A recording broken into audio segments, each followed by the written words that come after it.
그러니까 이 총리라는 직책이 항상 그렇죠. 보면 대권에 이제 거론이 그렇죠. 되잖아요. 네. 뭐 이회창 전 총리도 그랬고 그렇죠. 네. 또 한 분 계시잖아요. 황교안 전 전 총리. 네. 좀 잠잠하다 싶었는데 또 SNS에 또 이야기를 한마디 하셨어요, 최근에.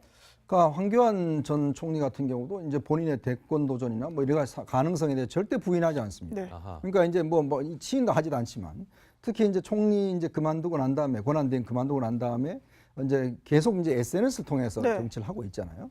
이제 그런 것들이 보면 제가 보기로는 이제 현실 정치에 대한 참여 의사가 분명히 있어 보입니다. 특히 이제 서울시장 출마라든지 있어 보이는데 문제는 지금 이제 이번에도 보면 국정수사에 대해서 상당히 이제 목소리를 높이고 있고 또 보수 진영의 대표주자다. 즉 보수적 목소리 그런 이런 느낌이, 것들을 네. 내면서 본인의 이제 캐릭터를 좀 만들어 나가고 있는 상황이거든요. 그렇군요. 근데 문제는 이게 지금 홍준표 대표하고 좀 상당히 갈등이 있는 거죠. 네. 왜냐하면 홍준표 대표 입장에서는 상당히 잠재적인 경쟁자이지 않습니까? 만약 이게 홍준표 대표가 어떤 한다면 보수 세력의 지지를 만약 황교안 전 총리가 얻는다고 한다면 지금 홍준표 대표는 흔들릴 수 있으니까 그래서 절대로 자기는 황교안 전 총리는 서울시장 안 된다라고 이제 아예 못을 받고 있고 근데 뭐 상황이 또 어떻게 바뀔지 모르지 않겠습니까? 그런 면에서 본다면 저는 황교안 전 총리의 정계 복귀도 복귀가 아니죠. 정계 다시 진출 네.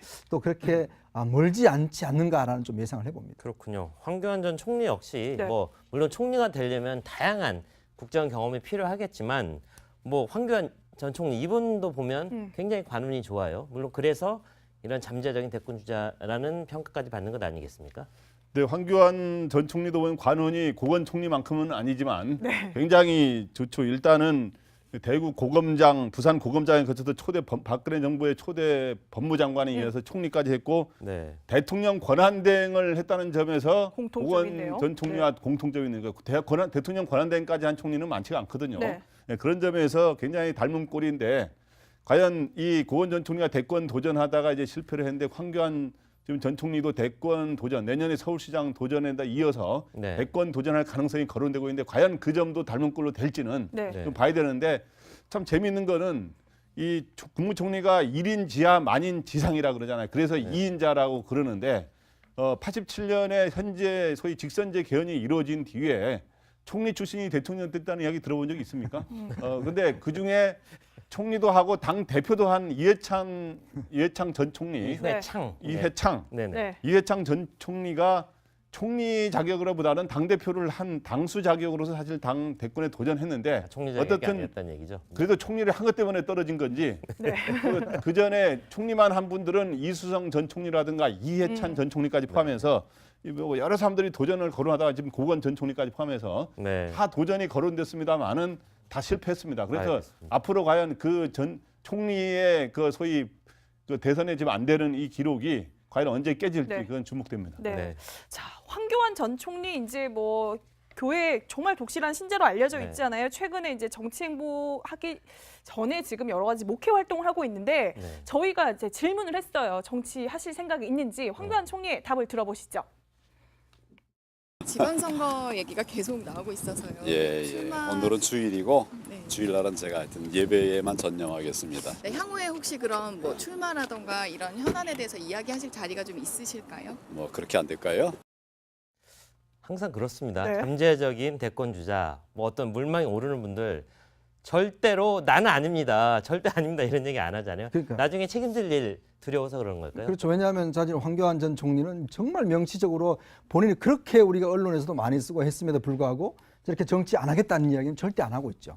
또 본인도 사실은 이제 총리를 해보고 권한대행을 해봤기 때문에 나름대로 그래도 국정을 한번 맡아보야겠다는 욕심도 솔직히 있는 것 같고 네. 특히 이제 아마 이념적 관점에서 보자면 지금 너무나 예를 들어서 이제 진보 쪽으로 이제 어쩌면 진보 쪽으로 기울어진 지금 운동장이지 않습니까? 그렇다 보니까 보수 쪽에 뭔가 리더가 없다. 그리고 그런 지적이 많고 네. 특히 또 이제 홍준표 대표에 대한 이제 여러 가지 또 공격에서는 너무 또 말 자체가 그렇고 품위가 없다라는 이야기도 많이 나오고 있는 상황이기 때문에 아마 이제 황교안 전 총리 입장에서는 본인이 충분히 넓혀 나갈 수 있는 영역이 있을 것이다. 아마 특히 그래서 이제 이념적인 부분들을 먼저 건드려가는 것 같아요. 네. 국정원 문제라든지 이런 문제를 건드려가면서 아마 정책적 활동들을 좀 활발하게 하지 않을까라는 좀 예상을 해봅니다. 그렇군요. 네. 아까 말씀해 주신 것 중에 네. 이회창 전 총리 같은 경우는 당 대표를 했기 때문에 사실은 대선 후보로 갈 수 있었던 그런 발판이 됐다라고 말씀을 하셨는데 지금 자유한국당에서 홍준표 대표가 지금 이렇게 완강히 막고 있거든요. 이 벽을 뛰어넘을 수 있을까요?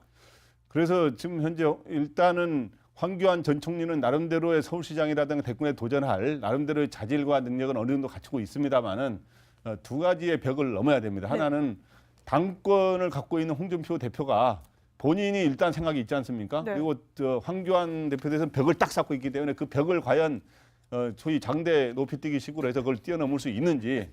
또 하나는 현재 어떻든 박근혜 정부의 마지막 총리를 지냈기 때문에 네. 국정농단과 탄핵 그거와 이미지가 연루되는 거를 이 점을 어떻게 해소해 갈 것인가. 이 두 가지 장벽을 넘는 게 황교안 전 총리의 과제다 이렇게 네. 보입니다. 예. 자, 그럼에도 불구하고 홍준표 대표가 황 전 총리는 절대 안 된다 이렇게 얘기하지만 그 서울시장 적합도를 보면요 또 생각이 좀 달라질 것 같은데 네. 계속해서 일정 정도 지지율이 나오고 있잖아요. 네. 네.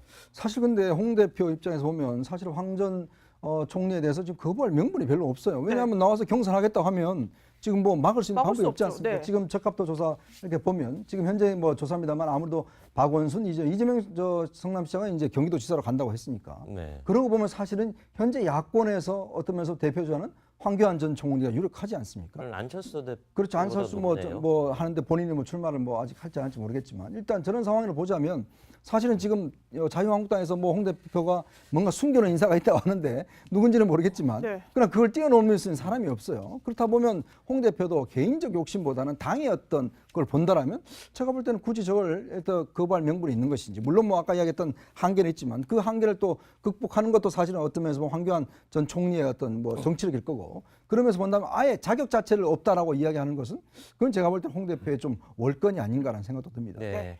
아무래도 내년도 선거를 앞두고 이제부터는 또 진정한 국민을 위한 정치인이 누군지 찾는 작업이 계속될 것 같습니다.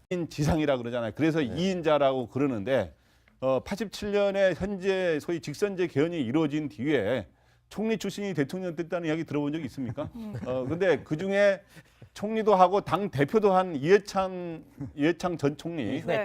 이회창. 네네. 네. 이해창 전 총리가 총리 자격으로보다는 당 대표를 한 당수 자격으로서 사실 당 대권에 도전했는데 총리 자격이 어떻든 아니었다는 얘기죠. 그래도 총리를 한 것 때문에 떨어진 건지 네.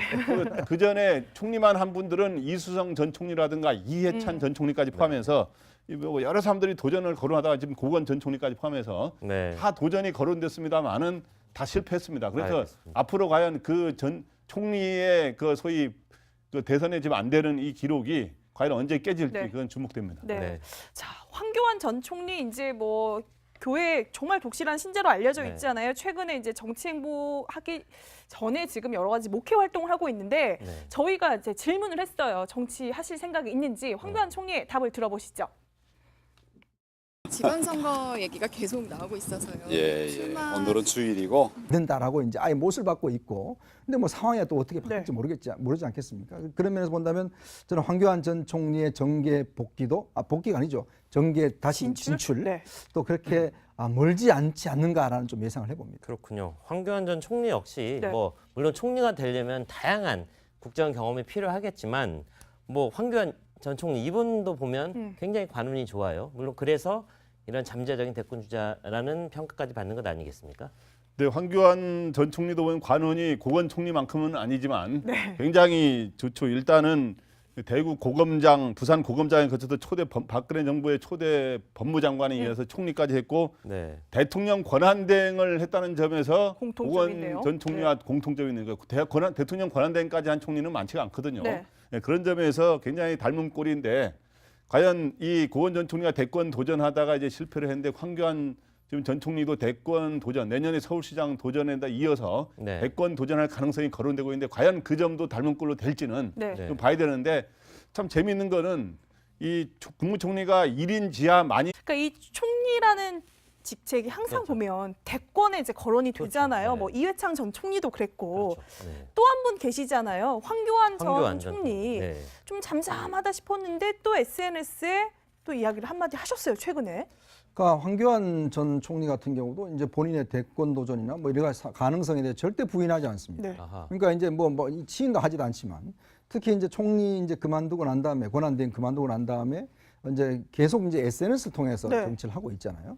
이제 그런 것들이 보면 제가 보기로는 이제 현실 정치에 대한 참여 의사가 분명히 있어 보입니다. 특히 이제 서울시장 출마라든지 있어 보이는데 문제는 지금 이제 이번에도 보면 국정 수사에 대해서 상당히 이제 목소리를 높이고 있고 또 보수 진영의 대표 주자다. 즉 보수적 목소리 그런 이런 느낌이- 것들을 예. 내면서 본인의 이제 캐릭터를 좀 만들어 나가고 있는 상황이거든요. 그렇군요. 근데 문제는 이게 지금 홍준표 대표하고 좀 상당히 갈등이 있는 거죠. 네. 왜냐하면 홍준표 대표 입장에서는 상당히 잠재적인 경쟁자이지 않습니까? 만약 이게 홍준표 대표가 어떤 한다면 보수 세력의 지지를 만약 황교안 전 총리가 얻는다고 한다면 지금 홍준표 대표는 흔들릴 수 있으니까 그래서 절대로 자기는 황교안 전 총리는 서울시장 안 주일날은 제가 하여튼 예배에만 전념하겠습니다. 네, 향후에 혹시 그럼 뭐 출마라던가 이런 현안에 대해서 이야기하실 자리가 좀 있으실까요? 뭐 그렇게 안 될까요?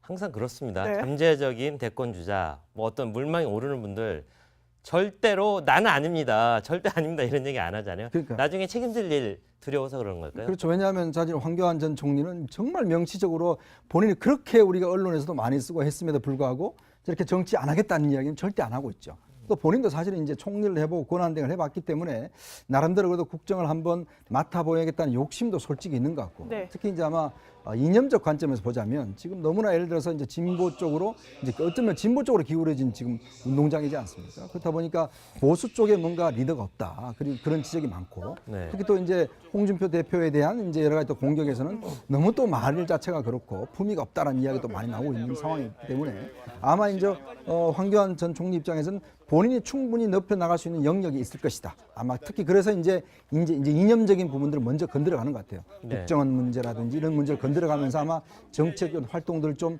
활발하게 하지 않을까라는 좀 예상을 해봅니다. 그렇군요. 네. 아까 말씀해주신 것 중에 네. 이회창 전 총리 같은 경우는 당 대표를 했기 때문에 사실은 대선 후보로 갈 수 있었던 그런 발판이 됐다라고 말씀을 하셨는데 지금 자유한국당에서 홍준표 대표가 지금 이렇게 완강히 막고 있거든요. 이 벽을 뛰어넘을 수 있을까요? 그래서 지금 현재 일단은 황교안 전 총리는 나름대로의 서울시장이라든가 대권에 도전할 나름대로의 자질과 능력은 어느 정도 갖추고 있습니다만은 두 가지의 벽을 넘어야 됩니다. 하나는 당권을 갖고 있는 홍준표 대표가 본인이 일단 생각이 있지 않습니까? 네. 그리고 황교안 대표에 대해서는 벽을 딱 쌓고 있기 때문에 그 벽을 과연 소위 장대 높이뛰기 식으로 해서 그걸 뛰어넘을 수 있는지 또 하나는 현재 어떻든 박근혜 정부의 마지막 총리를 지냈기 때문에 네. 국정농단과 탄핵 그거와 이미지가 연루되는 거를 이 점을 어떻게 해소해 갈 것인가 이 두 가지 장벽을 넘는 게 황교안 전 총리의 과제다 이렇게 네. 보입니다. 예. 자, 그럼에도 불구하고 홍준표 대표가 황 전 총리는 절대 안 된다 이렇게 얘기하지만 그 서울시장 적합